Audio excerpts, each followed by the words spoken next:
तो गर्मा गर्म ये झोर और चावल सर्व कीजिए। आप चाहे तो इसे रोटी पराठे के साथ भी खा सकते हैं।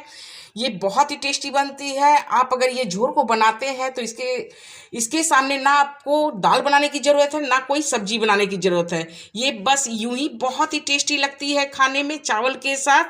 तो देखिए, आज की रेसिपी में मैं मटर की झोर बनाने के लिए 2 केजी मटर ली हूँ। बिल्कुल फ्रेश वाली मटर है और इसे मैं छील करके धो करके एक कॉटन कपड़े से पोंछ ली हूँ। तो मटर के साथ मैं देखिए 4 हरी मिर्च और 1 इंच अदरक ली हूँ। इन सबको मैं फाइन पेस्ट बना करके तैयार कर लेती हूँ। तो फ्रेंड, मटर की झोर बनाने के लिए मैं गैस पे कढ़ाई चढ़ा दी हूँ। अब मैं इसमें बड़े चम्मच से 1 चम्मच तेल डाल रही हूँ। तो तेल जब अच्छी तरह से गर्म हो जाए तो इसमें देखिए 1 चम्मच जीरा, 1 दालचीनी का टुकड़ा, 1 काली इलायची और 4 हरी इलायची, 4-5 लौंग, 4 सूखी लाल मिर्च और 8 से 10 पीस काली मिर्च, 2 तेजपत्ते मैं ली हूँ। इन सबको मैं डाल देती हूँ। और इसी के साथ देखिए 1/4 चम्मच छोटी चम्मच से ली हूँ हींग डाल दीजिए। और 4 प्याज मैं इस तरह से स्लाइस करके ली हूँ, पतले पतले स्लाइस में कट कीजिएगा। इसे भी डाल दीजिए और प्याज को अच्छी ब्राउन कलर होने तक फ्राई कर लीजिए।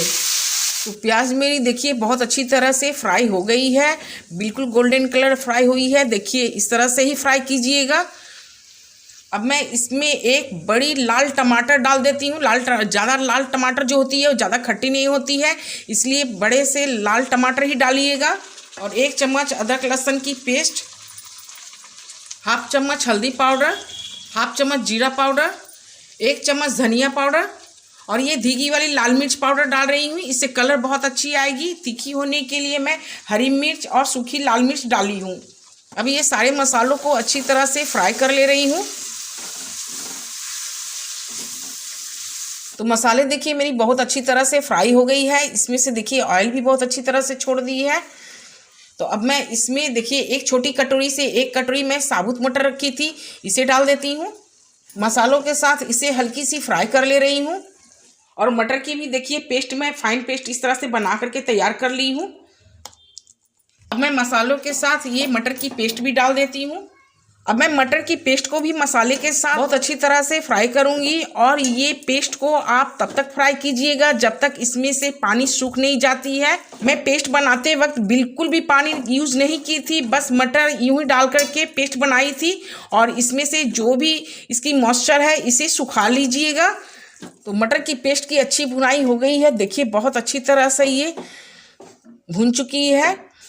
जब अच्छी तरह से ये भुनाई हो जाएगी तो आपको एक इस तरह से डो के तरह देखिए सिमटाने लगेगी और इसकी कलर भी चेंज हो जाती है।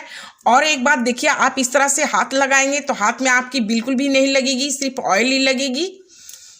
तो समझिए आपकी ये पेस्ट अच्छी तरह से भुनाई हो गई है। अब मैं इसमें डाल रही हूँ नमक। तो नमक आप अपने टेस्ट के हिसाब से ही डालिएगा। मैं 2 चम्मच इसमें नमक डाल रही हूँ। और ये रोस्टेड कसूरी मेथी है, इसे चाहे तो आप चूरा भी कर सकते हैं या फिर इस तरह से भी डाल सकते हैं।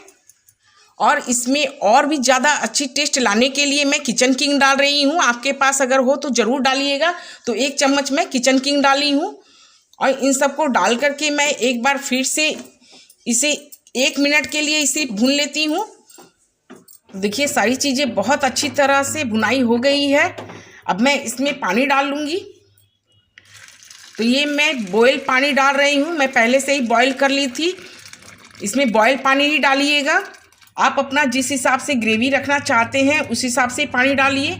चावल के साथ अगर खाने के लिए बना रहे हैं तो थोड़ी सी पतली ग्रेवी रखिएगा, और रोटी पराठे के साथ खाने के लिए बना रहे हैं तो थोड़ी सी गाढ़ी रखिएगा।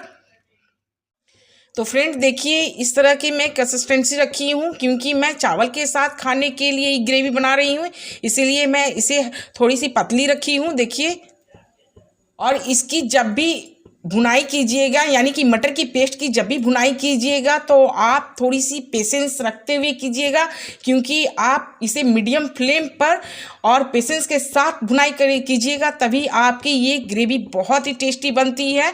क्योंकि इसकी खास ट्रिक है इसे भुनाई करना। अगर ये भुनाई बहुत अच्छी तरह से होती है तो ये बहुत ही ज़्यादा टेस्टी बनती है। तो अब मैं ढक्कन लगा करके 5 मिनट के लिए इसे पकने के लिए छोड़ देती हूँ। तो 5 मिनट बाद मैं ढक्कन हटा करके ग्रेवी को चेक कर लेती हूँ। तो देखिए मेरी ग्रेवी बन करके तैयार हो गई है और ये 5 मिनट इसे अच्छी तरह से पकाने से देखिए और भी गाढ़ी हो जाती है। तो इस तरह से अच्छी तरह मिला लीजिए। तो देखिए 5 मिनट पकाने के बाद मेरी ग्रेवी कुछ इस तरह से हो गई है। तो अब मैं इसमें हरी धनिया डाल देती हूँ। हरी धनिया डालने से इसमें और भी ज़्यादा टेस्ट आ जाती है।